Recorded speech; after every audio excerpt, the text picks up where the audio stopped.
Well, it didn't look like it did too much damage. All right, so we had to take the distributor out of this 69 C10 and put it in my 75 C10 so that we were able to get my truck started and running correctly. However, that means that this truck doesn't have one now, and so we're gonna have to buy another one and install it. We removed this distributor valve in my dad's truck so we could place it onto my 75 C10, and so we had to buy a brand new one, and here it is.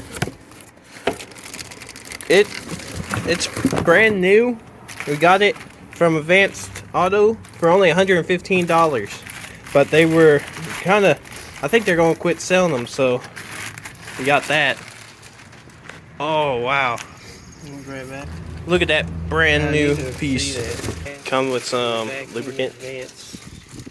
Vacuum Advanced stock plate. That's what that is. It is the same color as the original one that's in here, and it's also going to match with the rest of the engine bay. So this is brand new. I don't know if they refurbished it, but to me this looks like it's actually brand new, made to sell. So you got the cap here with the spark plug ends where you could hook up and connect them to the spark plugs in the engine, and then the shaft down here, and then the pump.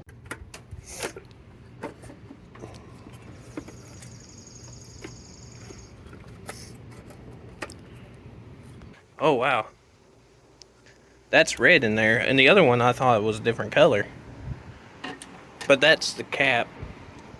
Yeah, the one we put on yours is blue. Well, that matches with the truck color. The red matches more with this truck color. Yeah, here's a little fun fact. You could actually see the original color of the truck under the hood because the hood was not painted. So this truck is all painted orange and white, but it was originally red. So basically there's this big hole in the engine down there. You just slide it in there and then you start twisting to line it up. It takes a couple of tries before you're able to get it correct. We left a little mark right there to tell which direction it should go. So after you get to where you need it to go, there is one screw at the bottom where you could get it nice and tight inside the engine. The screw goes into the fork like thing. I don't know if you can see it down there, but the fork holds onto the distributor itself, and the screw holds the fork in place. Once you got the distributor tightened down, it's time to get the cap, and you use these little screw pin things to hold it in place after you set it down. And then turning those, it will go under the distributor, holding it in place. And then we unplugged that plug-in right there before we installed it. So you always gotta plug it back in, and to not forget to do that. Now it's time to plug in these wires. And the order is 184366572. So we had to start on this side and go all the way around, and starting from 1 and ending with 2. Okay, then the next one is 3. Should be on that side. 3 goes right there.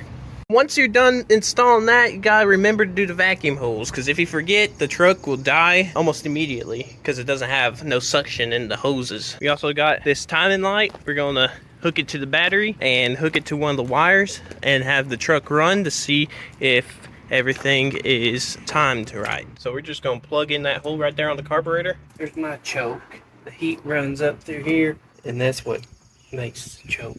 Let's see if this truck runs. Plugged in. You either have to advance or retard it to make sure, and just test it out and see if it runs after each time you adjust it. These are pretty bad and worn out, so we're going to go ahead and gap them and sand them down and clean them up while we're at it before we put them all back in.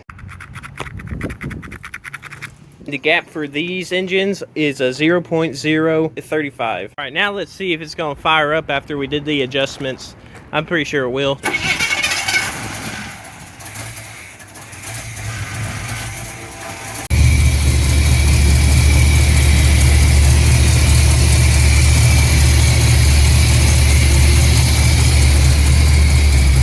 Now we are going to go test drive this truck see if it runs any better, because the 2 spark plugs in the front were really bad and had a lot of carbon buildup. So we sanded those down and actually cleaned them up a whole lot, so it doesn't. And as far as starting it up and running it, it actually doesn't sound like it's misfiring like it did. So it might have some more horsepower. So that's what we're gonna go test out. Starts right up. Starts right up. Fly backwards.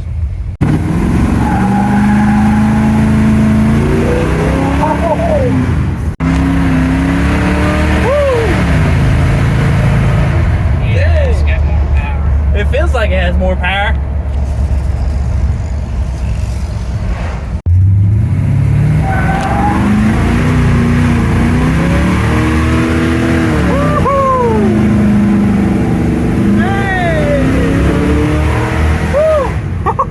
It left a big cloud over there. Dang. It didn't look like. You see the rubber? Oh yeah. Well, it didn't look like it did too much damage to the truck tires.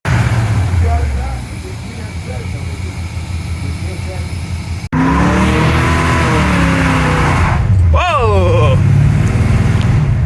You almost lost it there. Right there. I think that's it right there where you did the burnout. Yeah? I did the burnout down there, and then it still smoked all the way down here. Yeah? We did the burnout right there. Yeah. Yeah, that's good. Just one though. Yeah. Can't see through the back, but yeah, use fishtailing it. Dude, that was crazy.